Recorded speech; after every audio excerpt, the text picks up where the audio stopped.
I can't believe it's been 20 years since this came out. The second installment of How the Saga Began for Star Wars before the original. Let's talk about Star Wars Episode 2 Attack of the Clones, which is celebrating its 20th anniversary this month. Big Days Entertainment Rankings and Reviews. So, greetings, my fellow YouTubers, and welcome to Big D's Entertainment Rankings and Reviews. My name is Doyle, better known to as the Big D, and this time around I bring to you a re-review of the 2002 epic space opera Star Wars Episode 2 Attack of the Clones, released by Fox for Lucasfilm Limited, directed by George Lucas, written by Lucas and Jonathan Hales. This serves as a sequel to The Phantom Menace, the fifth overall film in the Star Wars film series, and second chronological chapter of the Skywalker saga. The film brings back some of the stars from the previous film, including Ewan McGregor, Natalie Portman, Ian McDiarmid, Samuel L. Jackson, plus the voice acting and performances of Anthony Daniels, Kenny Baker, and Frank Oz as Yoda, plus Hayden Christensen as a now grown-up version of Anakin Skywalker, and Christopher Lee as the sinister Count Dooku. Now, first of all, if you haven't seen my re-review for Phantom Menace, I advise you to click on that card before you go into this review. Yeah.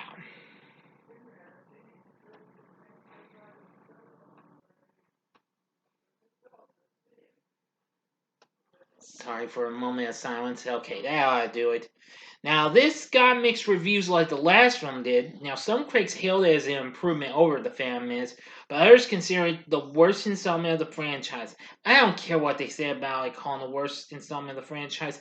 This film was quite good, and it is kind of in a way, a guilty pleasure. Well, it didn't quite make as much as the previous installment, but anywho. Let's get into our story, which takes place 10 years after the events of Phantom Menace. After the battle at Naboo, the Galactic Republic is threatened by a separatist movement organized by former Jedi Master Count Dooku. Senator Padme Amidala comes to Coruscant to vote on a motion to create an army to assist the Jedi against the threat. Narrowly avoiding an assassination attempt upon her arrival, she is placed under the protection of Jedi Master Obi-Wan Kenobi and his apprentice Anakin Skywalker. The pair thwart a second attempt on Padme's life and subdue the assassin Zam Wesell, who is killed by her employer, a bounty hunter, before she can reveal his identity. The Jedi Council instructs Obi-Wan to find the bounty hunter, while Anakin is tasked to protect Padme and escort her back to Naboo, where the two fall in love in spite of the Jedi code that forbids attachment. Yeah, which was one of the downsides the critics have with the story. Obi-Wan's search leads him to the mysterious ocean planet of Kamino, where he discovers an army of clones being produced for the Republic under the name of Sifo Dyas, a deceased Jedi Master with bounty hunter Jango Fett serving as their genetic template. Obi-Wan meets with Jango, who reveals that the clones were the idea of a man called Tyrannus. Obi-Wan deduces Jango to be the bounty hunter he is seeking, and after a brief battle, places a homing beacon on Jango's ship, Slave One. He then follows Jango and his clone son, Boba, to the planet Geonosis. Meanwhile, Anakin is troubled by visions of his mother, Shmi, in pain, and decides to return to his homeworld on Tatooine with Padme to save her. Watto reveals that he sold Shmi to moisture farmers Klieg Lars, who then freed and married her. Klieg tells Anakin that she was abducted by Tusken Raiders weeks earlier and is likely dead. Determined to find his mother, Anakin ventures out and finds her at the Tusken campsite, still barely alive. After she dies in his arms, an enraged Anakin massacres the tribe, and he later declares to Padme that he will find a way to prevent the deaths of those he loves. Now for the final act and the ending, procedure like always. You have 5 seconds to stop this video. Go to the description box below, fast forward to the time below. If you've seen the movie, please continue on.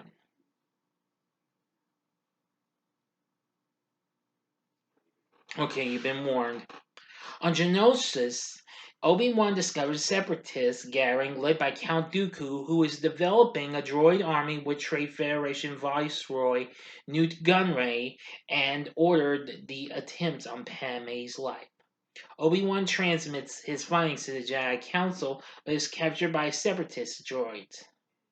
Dooku meets Obi-Wan in his cell and explains his role in the Confederacy of Independent Systems formation, while implying that the Sith Lord Darth Sidious is in control of a large portion of the Galactic Senate. He then invites Obi-Wan to join him and stop Sidious. When Obi-Wan refuses, Dooku claims that Obi-Wan's late master and Dooku's former apprentice, Qui-Gon Jinn, would have had he been alive.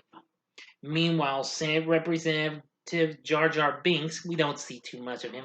He's not too completely annoying, completely, or what have you. Like in the last one, I'm sure everybody felt a little okay with that. Anyway, back to the story. Proposes a successful vote to grant emergency powers to Chancellor Palpatine, allowing the clone army to be authorized. Anakin and Padme head to Geonosis to rescue Obi-Wan, but Anakin loses his lightsaber and they are captured by Jango. Dooku sentences the trio to death, but they are saved by a battalion of clone troopers led by Yoda, Mace Windu, and other Jedi. Windu beheads Jango during the ensuing battle. Obi-Wan and Anakin intercept Dooku, and they engage in a lightsaber duel. Dooku injures Obi-Wan and severs Anakin's right arm, but Yoda intercepts and defends him. Dooku uses the Force to distract Yoda and escapes Coruscant, where he discovers the plans of a super weapon to Sidious, who addresses Dooku by his Sith name, Tyrannus. The Council is left disturbed by Dooku's claim of Sidious controlling the Senate. As the Jedi acknowledge the beginning of the Clone Wars, Anakin is fitted with a robotic hand and joins Padme in a ceremony on Naboo when an unknown person, C-3PO, and R2-D2 as the only witnesses. End of story. So what did I think of Star Wars Episode 2 Attack of the Clones? Again, I thought it was a little bit of an improvement over Phantom Menace, but don't get me wrong, I liked them both. But anyway, the film was praised for an increased emphasis on action, the visual effects, the musical score, once again done by John Williams, and the costume design. Unfortunately, aside from the romantic scenes, they would criticize the screenplay, underdeveloped characters, and even the performance of Hayden Christensen as Anakin. Which I can't really blame them for that. I mean, Christensen did do his extreme best and what have you. The story isn't too bad. It is, in a way, a mixed bag, but overall, it's still pretty good. But anyway, now aside from mention of Hayden Christensen playing Anakin, there were many others who had auditioned for the role, including Jonathan Brandis, Devon Sawa, Topher Grace, Joshua Jackson, Ryan Philippe, Colin Hanks, and Paul Walker. Even Leonardo DiCaprio met with George Lucas for the role, but was definitely unavailable according to his publicist. Oh well. Anyway, Ewan McGregor returns as Obi-Wan Kenobi, and I have to agree, and that he's really good in this. And the 10 years since Phantom Menace, he has grown wiser and more powerful in the use of the Force. Natalie Portman returns as Amidala. Very good performance from her. Christopher Lee plays Count Dooku, aka Darth Tyrannus. Yeah, he was pretty good. Samuel L. Jackson, who gets added to the core cast as Mace Windu, we could see more of him, and not too bad. Ian McDiarmid as Palpatine, who is revealed to be, well, I won't give you that heads up until the next one, alright? Yes, get to see him. He's pretty good. Pernilla August plays Shmi.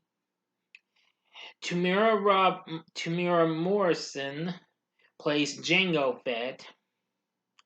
Very good. Let's see here. Oh, well, there's just so many and what have you. Yeah, way too many performances. There's too many to mention. We get Anthony Daniels and Kenny Baker back as everyone's favorite droids, C-3PO and R2-D2. Daniel Logan playing the young Boba Fett. Yes, that's right. And Frank Oz once again returns to us as the voice of Yoda. And I gotta say, we get a lot more of him, and I can tell you that was really good. But anyway, John Williams' score for the film was even more spectacular. Even though I did like the music that was used in the Phantom Menace, but he does it just as well for this one.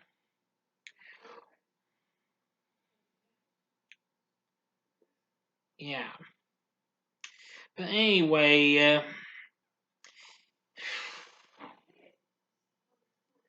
now of course, after this there would be the Clone Wars animated series of shorts that Cartoon Network showed before the next film, Revenge of the Sith, which will be the next review.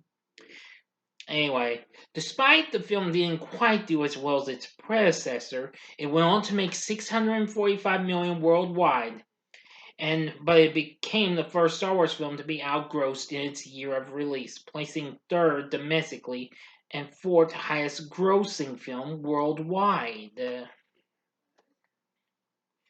Right behind The Lord of the Rings, The Two Towers, Harry Potter and the Chamber of Secrets, and Spider-Man. Yes. Still, I'm just gonna say Attack of the Clones isn't as bad as they say it is. I'm still defending this film for what it is. Sure, it may have some underdeveloped characters and a screenplay might be a little mixed and what have you, but nevertheless, it still provides some good action-packed fun and what have you, what you could get from a Star Wars film. So in the end, would I recommend Attack of the Clones? I'd say maybe just to be on the safe side, give it a one-time watch. But if you are a hardcore completionist and a big Star Wars fan, I'd say go for it. I should point out said that for Phantom Menace as well, so that goes for it too. But if you want to play it safe, just give it a one-time watch. Anyway, so what are your thoughts on Star Wars Episode 2 Attack of the Clones? Please tell me in the comment section below. If you like this video, click the like button, subscribe to my channel, and be a part of the Big D Nation. Join me next time when I bring to you a re-review of Star Wars Episode 3 Revenge of the Sith, the final installment of the prequel trilogy. So thanks for watching, and if you like this, consider checking out my reviews for these other two films I had just mentioned. In the upper left-hand corner is my review of Spider-Man. The upper right-hand corner is my review of Harry Potter and the Chamber of Secrets. Now don't worry, I will be reviewing the Lord of the Rings, The Two Towers later on this year. Or if you would like something else, go to the bottom left-hand corner and see my review for Doctor Strange in the Multiverse of Madness, the latest MCU flick. And the bottom right-hand corner is the button you can click to subscribe. If you like rankings and reviews on movies, TV, music, video games, etc., then I'm your guy. Thanks for watching. Until next time, I'm the Big D saying, see ya.